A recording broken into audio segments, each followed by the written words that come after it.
paratroopers, pilots, warriors, for that awesome display of pure, unrivaled American military might. I just saw something that was crazy. You don't want to mess. I've been saying a long time, we have the best. Nobody even comes close, but they just gave me a display that you might be lucky not to see it, because it's a little scary. It was beautiful to watch. Let's hear it for the Army Special Operations and Command and the 82nd Airborne Division and the 18th Airborne Corps. What a show it was, and what a show it continues to be. And Saturday is going to be a big day in Washington, D.C. You know, a lot of people said, we don't want to do that. I say, yeah, we do. We want to show off a little bit.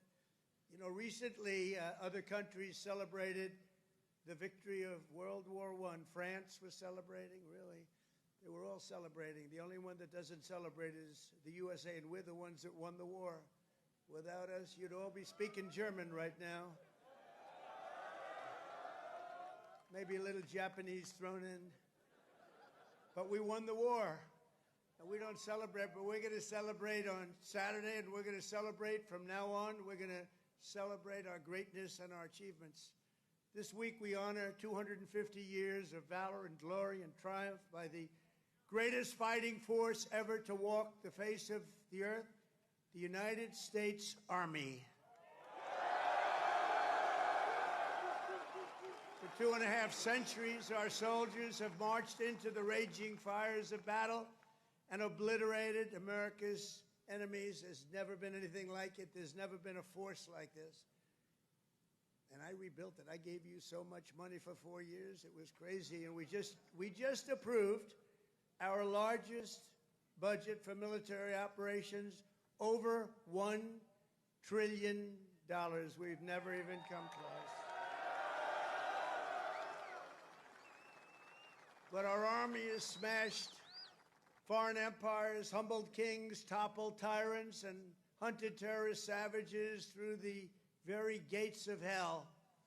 Our soldiers do not rest until they win. You know that better than anybody. From June 1775 to June 2025, those foolish enough to challenge America's army have been met with unyielding strength, unbreakable spirit, and unstoppable, overwhelming force.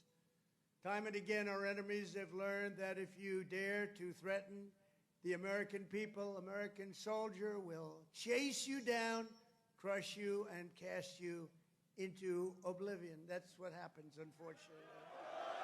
That's what happens.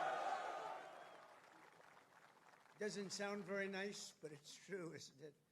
The last sound you ever hear will be the dueling howl of Black Hawks in the dead of night, the thunderous boom of artillery fire, or the ferocious roar of a U.S. Army infantry brigade charging over the horizon. That brigade is going to charge like you've never seen before, and hopefully I can keep you out of that, but if I don't, you're ready. Is that right? If I can keep you out of it. If I keep you out of it, that's okay, but if we need it, you're ready. You know, it's called peace through strength, isn't it? Peace through strength. For our adversaries, there's no greater fear than the United States Army. They all fear us, and we have the greatest force anywhere on earth. You know, you read different stories that others are building and building and building. We have a force like no other. They said it would take 5 years to defeat ISIS. We did it in 4 weeks. 4 weeks. We let them go.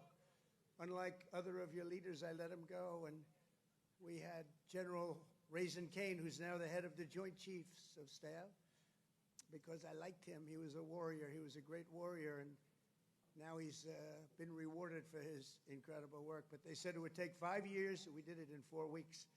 Someday I'm going to ask him to explain that one to me. But it was the television generals that said that. The real generals got out and fought, and nobody fought like them ever. But for the American people, there's no greater pride, because you are the righteous sword of American justice and the ultimate shield of American freedom. This week we remember that we only have a country because we first had an army. The army was first. In fact, the army was even before the country. You know that, right? 1 year before the country. After 250 years, we still proudly declare that we are free because you are strong. You are so strong. We're safe because you are brave, and America's flag will never fall because America's army will never, ever fail. Never going to fail. Every branch of the armed forces has played a critical role in protecting our nation, but no one has done more fighting, bleeding, and winning than the U.S. Army. Nobody's done that. The Army has earned more combat medals and more battle ribbons than any other service, and 70% of all of the medals of honor. We give away medals of honor all the time at the White House to incredibly brave people, but you have 70% of them. Army soldiers, and especially our Army paratroopers, truly go all the way. You know that expression, all the way. It's one of your beautiful expressions.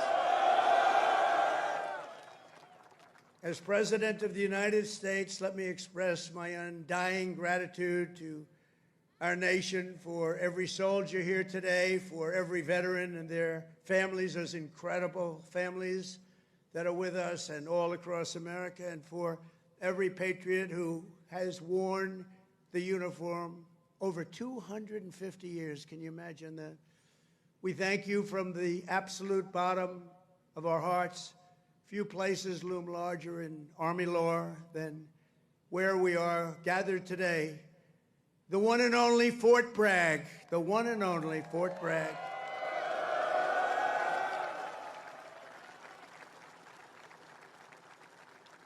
But remember, it was only that little brief moment that it wasn't called Fort Bragg. It was by the Biden administration, not Trump. I had nothing to do with it. We got it changed. We said, you know, I came here numerous times, and everybody, they kept saying Fort Bragg, Fort Bragg. I said, you know, it's not the name, but then I was making a speech. I said, what do you think I should call this place? Call it Fort Bragg. I said, Fort Bragg, how you doing? We won a lot of battles from this place, and that's the way it is. It wasn't even close. When Pete and some of the generals came to see me, I said, not even close, not even close. This